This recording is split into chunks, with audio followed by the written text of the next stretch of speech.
പ്രതിയുടെ അഭിഭാഷകനെ ചോദ്യം ചെയ്യാൻ നോട്ടീസ് നൽകിയ എറണാകുളം ഞാറക്കൽ എസ്ഐക്കെതിരെ വിമർശനവുമായി ഹൈക്കോടതി. എസ്ഐ അഖിൽ വിജയകുമാറിന്റെ നടപടി ഭരണഘടനാ വിരുദ്ധമെന്നും ഹൈക്കോടതി.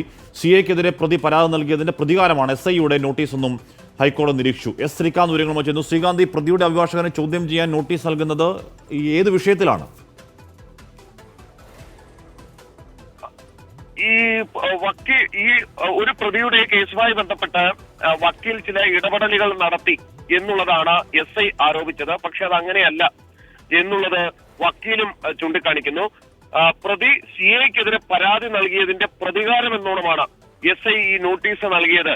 അതിന് ഈ പ്രതിക്ക് നിയമോപദേശം കൊടുത്തത് ഈ അഭിഭാഷകനാണ് എന്നുകൂടി ചൂണ്ടിക്കാണിച്ചിരുന്നു. അതിന്റെ അടിസ്ഥാനത്തിലാണ് വക്കീലിനെ കൂടി ചോദ്യം ചെയ്യാൻ തീരുമാനിച്ചത്, നോട്ടീസ് കൊടുത്തത് എന്നുള്ളതാണ് ഹൈക്കോടതി മുമ്പാകെ എത്തിക്കുകയുണ്ടായത്. പ്രതിയുടെ അഭിഭാഷകനെ ചോദ്യം ചെയ്യാൻ നോട്ടീസ് ഇറക്കിയ ഞാറക്കൽ എസ് ഐക്കെതിരെ ഹൈക്കോടതി ആഞ്ഞടിച്ചിട്ടുണ്ട്.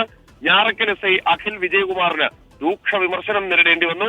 ചോദ്യം ചെയ്യാൻ അഭിഭാഷകന് നോട്ടീസ് നൽകിയത് എന്തിനാണെന്ന് കോടതി ചോദിക്കുന്നു. അഭിഭാഷകനല്ല, പ്രതിക്കാണ് നോട്ടീസ് നൽകേണ്ടതെന്ന് അറിയില്ല എന്നാണ് ചോദിക്കുന്നത്. പോലീസ് ഉദ്യോഗസ്ഥന്റെ നടപടി ഭരണഘടനാ വിരുദ്ധമാണ്.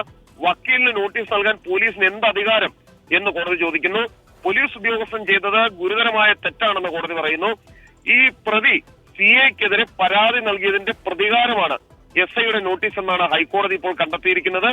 ഞാറക്കൽ എസ് ഐ അഖിൽ വിജയകുമാറിനെ വിളിച്ചു വരുത്തിയാണ് വിമർശനം ഉന്നയിച്ചത്. നിയമോപദേശം പ്രതിക്ക് നൽകി സി ഐക്കെതിരെ പരാതി നൽകിച്ചു എന്നുള്ളതാണ് വക്കീലിനെതിരായ ആരോപണം. എന്തായാലും എസ് ഐക്ക് കണക്കിന് കിട്ടി. ഇതിന്മേൽ എന്തെങ്കിലും നടപടി ഇനി ഉണ്ടാകുമോ എന്നുള്ളതാണ് കാത്തിരുന്ന് കാണേണ്ടത്. എസ് ശ്രീകാന്താണ്. ഞാറക്കൽ എസ് ഐക്കെതിരെ വിമർശനവുമായി ഹൈക്കോടതി വരുന്നു.